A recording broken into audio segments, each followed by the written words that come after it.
Just thought I'd do something different.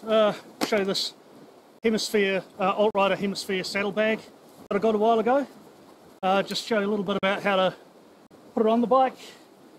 Fits all sorts of bikes, so I'll just show you on my one. And give you a few of the pro and cons that I've found so far using it. Okay, so the saddlebag's really simple. There's two parts to it. There's this bit, which is the harness that goes on your bike permanently, well, semi-permanently. And there's a dry bag that you just drop in, that sort of a horseshoe from each side over the saddle.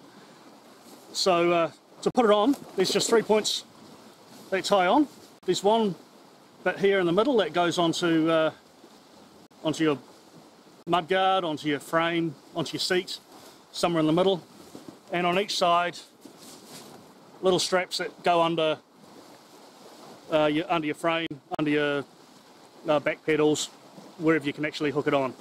So on my bike, this 650 is probably the top end of the scale that you can fit this on. It's not a huge pannier set.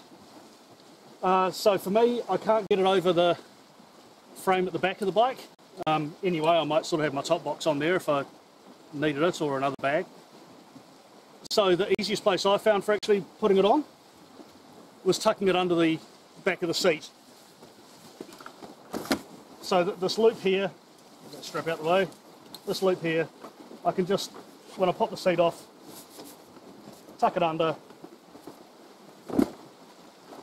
and then close the seat. And that actually by itself holds it quite well. Now the next bit,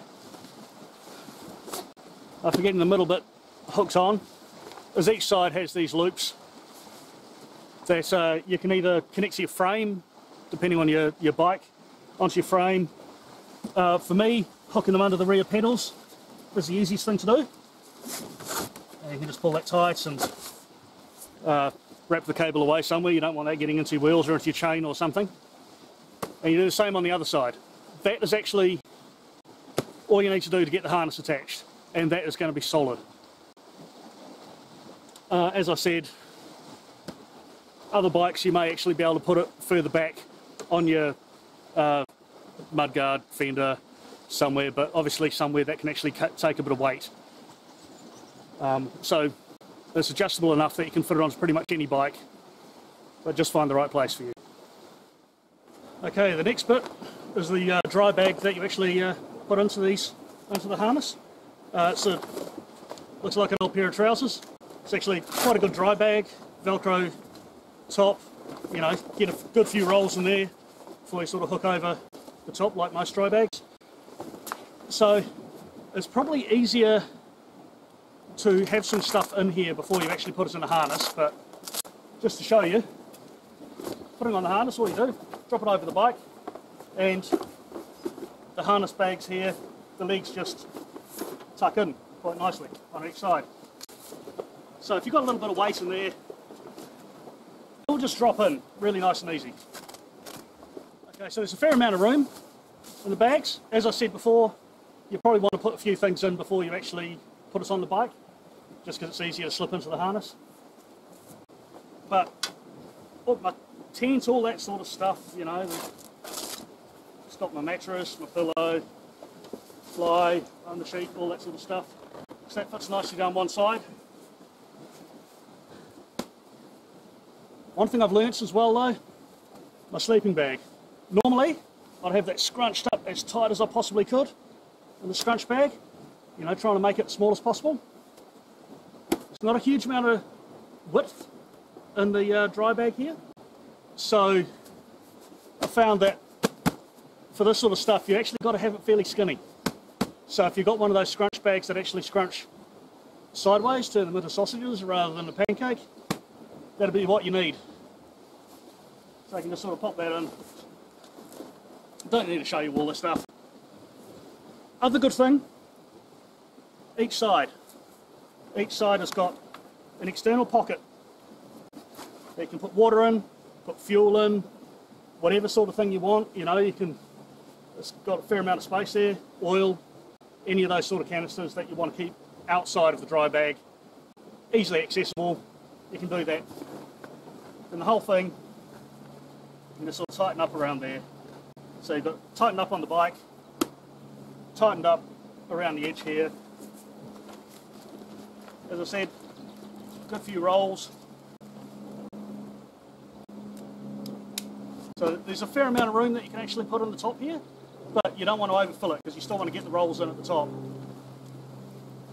And then the last thing, which I didn't actually realise first time I put this thing on, it's got a couple of straps that go over the top.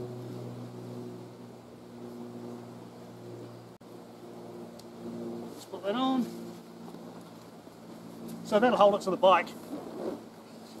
You know, it's got one on each side. That's going to hold it solid as.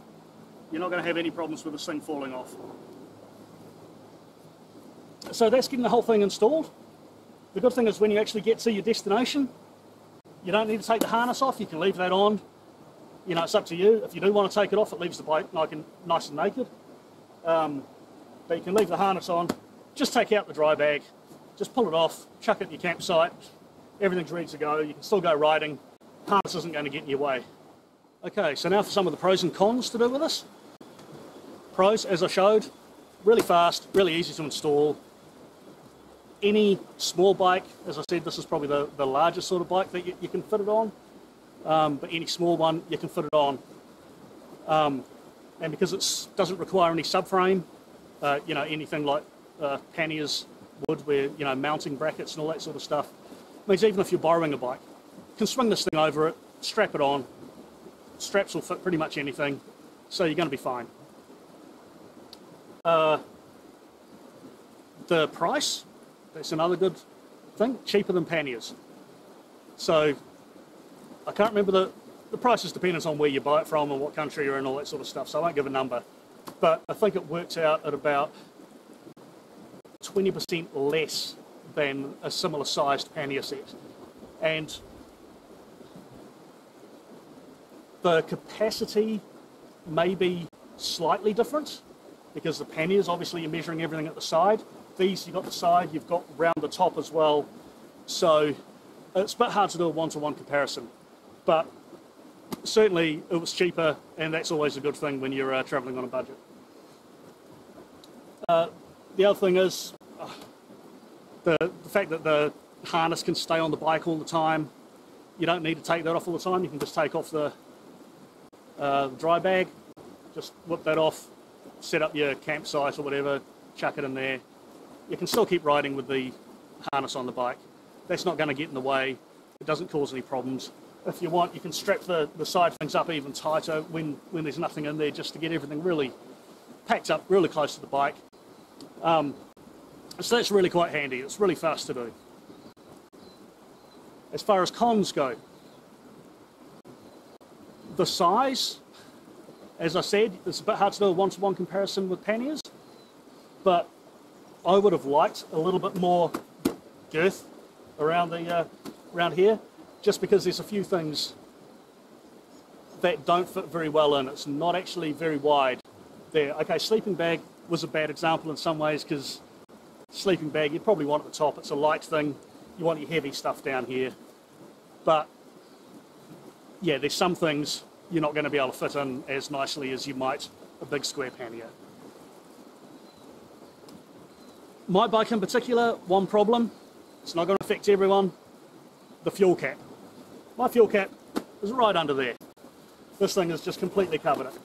So when I want to refuel, I've got to unstrap everything here, swing that over, get to the fuel cap, strap it back on.